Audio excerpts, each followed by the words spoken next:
Labrīt, dzīvības skatītāji! Šis ir īpašs brīdis, kad visu mūsu uzmanība ir pievērsta Olimpiskajām spēlēm. Sacensībām, kuru sportisti demonstrēja savu augstāko fizisko spēju un gara spēka sasniegumus. Kā sasniegt un noturēt šādu kondīciju, tas interesē tevi vai katru no mums. Un kurš gan vislabāk uz to var atbildēt, ja ne paši sportisti olimpieši. Burtiski mirkli pirms došanās uz olimpisko startu tikāmies ar mūsu bobslejistu Dalmantu Dreiškenu un Olimpiskās vienības ārsti Valdu Kuģi.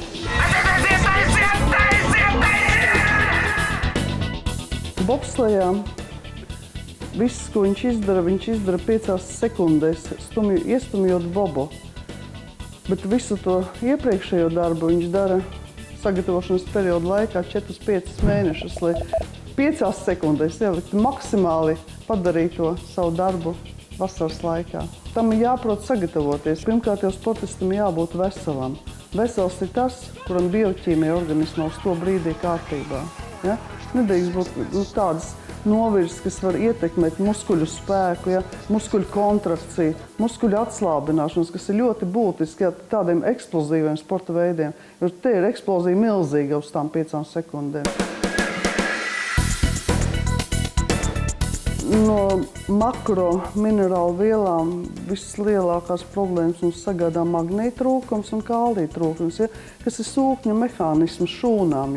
Un, pie magnīta trūkuma arī visbiežāk ir krampji sportistiem, kur klāt arī nāk tā pienskābe, kas uzkrājās muskuļos bez skābekļa anaerobā darba rezultātā. Tie divi tādi lielākie mūsu ienaidnieki - pienskābe un magnīta trūkums. Šogad ir labi pastrādāts un ir vairāki personīskie rekordi. Tiešām šī nometne pēdējā pirms Sočiem pierādīja to, ka es gan arī citi pārējie komandas dalībnieki ir tiešām labā formā. Katram sportistam tas olimpiskā čempiona tituls, tas ir dzīves mērķis, jau uz kuru viņš iet. No pirmās dienas, kopš viņš sācis trenēties. Tam ir jāprot sagatavoties, jo nedrīkst sportists pārdegt. Tas, kas galvā notiek, tur ir arī liela treniņa vajadzīga. Es uzskatu, ka galva nedaudz atpaliek no muskuļiem. Ceļš, ja tā ir kaut kāda grūta trase vai smaga ar sarežģīta, kur ir iespējamība nokrist lielāka, tad sāc aizdomājies par tādām lietām. Bet, jo nāk tuvāk trase, sāc jau sildīties, gatavoties tiem mačiem, tas viss jau pāriet. Un ka uzēj uz tās starta blokiem, tad vispār nav vairs vispār nekādas domas par kaut kādas šaubas. Galvenais ir ielikties 100% tajā savā darbā. Un visi no viņiem ir pelnījuši medaļas, bet kurš dabūs medaļas ir tikai 3. Un, lai dabūtu tas, kurš būs pelnījis visvairāk. Man tāds mazs mērķis priekš sevis ir uzstādīt, nostartēt labāk, kā es līdz šim olimpiādēs startējis. Jo man šī jau 3. olimpiāda būs. Līdz šim man ir 6, 8 un 10 vietas bijušas. Tā kā vismaz kaut kā nedaudz uzlabot to rezultātu. Man, arī pēdējos laikos bija pārsteigums, cik daudz cilvēku seko līdz bobslejam. Likās, ka bobslejs tāds, cik mēs tie sportisti esam Latvijā 11.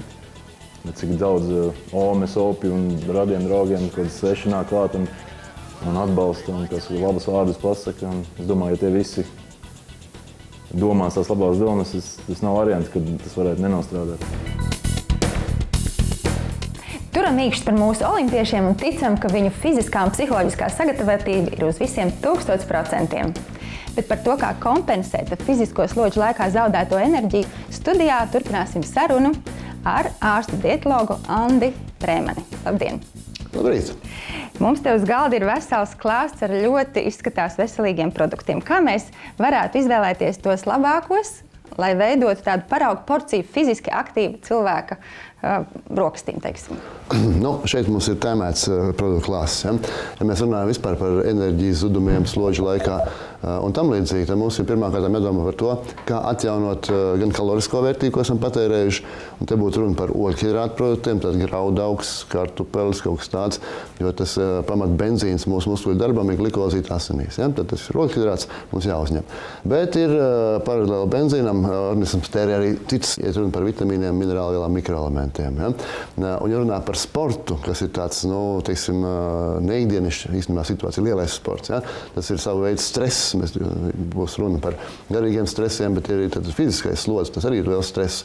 Tad šajā situācijās ir izteiktāka vajadzība pēc viena konkrēta minerāla, tas ir magnīzs. Ja viņa līmenis ir pa zemu, tad klasiskā izpausme ir krampji. Tas ir, gan jau kāds ir pieredzējis. Kad pēc sava veida profesionālā treniņa, bet mums ir treniņš, naktī guļot, pēkšņi kājā krampis. Ja? Tad savā ziņā tas signāls, ka bišķiņi jūtas, kad minerāla vēl ir trūkusi. Piemēram, no šiem produktiem ir kāds, kurš vairāk satur magnīju? Te jau ir zaļie lapu dārzeņi, ja? Vispār zaļās lietas, ja, šīs te. Tie ir rieksti sēklas, jau tāds koncentrētāks magnīja avots. Tie ir dažādi pākšaugi, te ir paņemts lēcis, varētu pat arī zirnes pupa. Ja? Banānos tur būs auglīšos odziņās arī kaut kas. Kādā ziņā daudzveidīgs produktu klāsts. Šeit pietrūkst tās pilngraudu un kārtīgi rupmaize. Ja? Tas arī ir labs magnīja avots. Jā, doktor, bet ko lai dara cilvēki, kuri varbūt nav aizdomājušies, viņiem nav laika, nav iespēju regulāri sekot tiešām veselīgai ēdienreizei?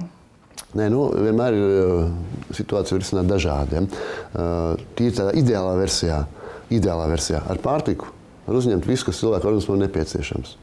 Bet ir, kā jūs minējāt, laika trūkums, slinkums, neizdarība, nezināšana, ja kaut kādi specifiski blakus faktori, kuri šo te mūsu ideālo programmu deformē, teiksim tā. Ja? Un tad vienmēr ir pastāv iespēja paņemt tālāk kādu citu līdzekli, kas vienu vai otru vai trešo konkrēti trūkstošo vielu mūsu organismam piegādā. Ja? Tā kā tas ir risinājums. Un ko atliek mums skatītājus aicināt, sekot līdzi tam, ko mēs ēdam un izvēlēties tiešām atbilstošus produktus. Lai labi garšo. Jā, paldies jums par sarunu. Paldies. Ko skatītāji, izvērtējiet paši, vai jūsu ēdienu karte tiešām ir tik daudzpusīga un palīdz jums atjaunot savus spēkus fizisku aktivitāšu laikā un varbūt arī stresa laikā.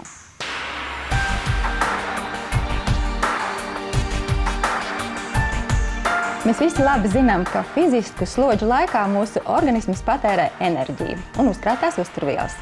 Bet, kā zināms, ne tikai fiziskas aktivitātes ņem mūsu enerģiju.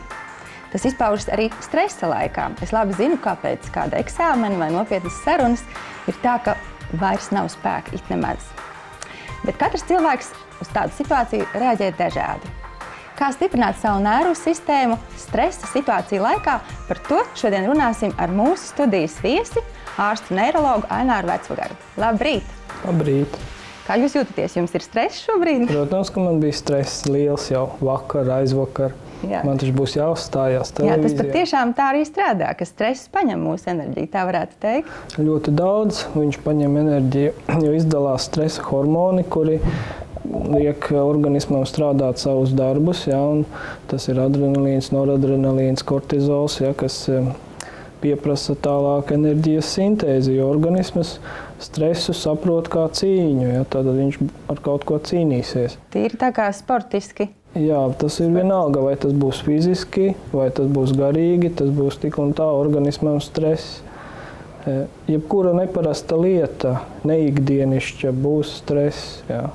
Sakiet, kā tas ir? Cilvēki uz vienu un to pašu situāciju mēdz reaģēt ļoti atšķirīgi. Vai tas tiešām ir bioloģiski ielikts šis stresa noturības līmenis mums cilvēkiem? Sava daļa noteikti ir ģenētiski iedzimta mūsu bioķīmija, kā strādā mūsu nervu sistēma, bet ir arī novirzes, kuras mēs iegūstam paši, apzināti, neapzināti. Tas ir dažādas slimības un vielmaiņas traucējumi. Ja mēs regulāri piedzīvojam šo stresu, mēs varam uztrenēties, tā kā būtu mazāk stresaini stresa situācijās. Mēs varētu uztrenēties, protams, ja mums visa ķīmija ir līdzsvarā, ja, iekšējā. Gan galvā, gan ķermenī, tad arī izturība pret stresu ir lielāka. Un viens no tiem elementiem, kas nosaka jebkuras šūnas, arī nervu šūnas un muskuļu šūnas un citu audu šūnu reaģēt spēju ir magnīzs. Magnīzs tā nervu sistēmā ir tāds kā kavējošs, līdzsvarojošs, bremzējošs, tātad veicina izturību pret stresu. Ja, tātad nervu šūnas uzbudināmība tiek mazināta, līdzsvarota. Ja, tad cilvēks vairs tik viegli nepakļaujās stresa faktoru izaicinošajām īpašībām. Viņš vairs nenorēģē uz stresa situāciju tik intensīvi, un līdz ar to visi tie enerģētiski zudumi mazinās. Ja? Cilvēks jūtās labāk. Tātad var teikt, ka kaut arī, teiksim, ģenētiski esmu ļoti uzbudināms ātri, lietojot, piemēram, vairāk magniju, es varu līdzsvarot šo stāvokli. Tā var teikt? Jā, tā var teikt, un tā arī ir. Doktor, ceru, ka mūsu stresa līmenis nav pāri normai. Kā jūs jūtaties? Labi.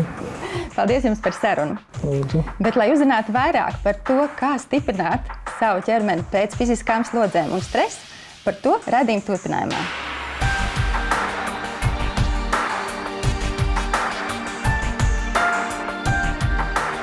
Raidījuma laikā jau daudz runājam par magnija labvēlīgo ietekmi uz mūsu organismu, īpaši pēc fiziskām slodēm un arī stresa situācijām. Bet, lai noskaidrotu precīzāk par magnija lietošanu, kad ar pārtiku vien mums nepietiek, esmu studijā aicinājusi Sanofi pārstāvi Māju Anspoku. Labrīt! Labrīt! Māja, kā tad ir ar to magnija uzņemšanu? Man ir jāpiekrīt jums, Iveta. Magnijs tiešām ir viens no svarīgākajiem mikroelementiem mūsu organismā. Magnijs atrodas šūnās un piedalās vairāk kā 300 sarežģītās bioķīmiskās reakcijās, kas nodrošina mūsu organismu ar tam nepieciešamu enerģiju. Un Sanofi zāļu tirgū piedāvā visatzītāko Francijā ražotu magniju saturošu medikamentu Magni B6, kam ir 3 zāļu formas. Pirmā zāļu forma ir Magni B6 Premium, kas ir vienkārši lietošanā. Diennaktī ir nepieciešams uzņemt 1 tableti 3 reizes dienā, vēlams pēc ēšanas. Otrā zāļu forma ir Magnijs B6, kur aktīvā magnija daudzums tabletē ir mazāks nekā pirmajā zāļu formā. Un trešā Magnijs B6 zāļu forma ir Magnijs B6 šķīdums ampulās iekšķīgai lietošanai.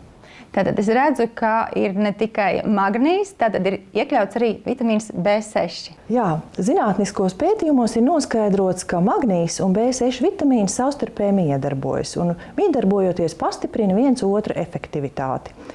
Magnijs veicina B6 vitamīnu pāreju aktīvā formā, un savukārt B6 vitamīns palīdz magnijam nokļūt šūnās, kur tas ir visvairāk vajadzīgs. Un tā būtiskākā lieta ir tā, ka miedarbojoties magnijs un B6 vitamīns, viņš pastiprina to pozitīvo efektivitāti mūsu organismā. Un tādējādi ir ļoti būtiska šī izvēle Magni B6 kā medikaments, kas ir tiešām pārdomāta un pamatota.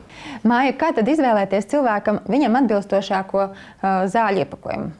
Ir zināms tas, ka cilvēkam diennaktī ir vajadzīgs apmēram no 300 līdz 400 mg magnija uzņemt. Un stresa situācijās vai lieku lielas slodzes gadījumā ir izvēloties magniju. Es ieteiktu Magni B6 Premium zāļu formu, kas ir ērta lietošanā. Tā ir 1 tablete 3 reizes dienā. Un tajos gadījumos, ja ir akūta vajadzība, ja vajag ātru palīdzību, tad es iesaku Magni B6 šķīdumu iekšķīgai lietošanai. Tas ir 2 līdz 3 ampulas dienā. Paldies, Māja, par sarunu! Ko novēlu mūsu skatītājiem rūpēties par savu veselību un gūt prieku no fiziskām aktivitātēm un arī būt līdzsvarā gan dzīves izaicinājumu mirkļos, gan arī skaistajos brīžos.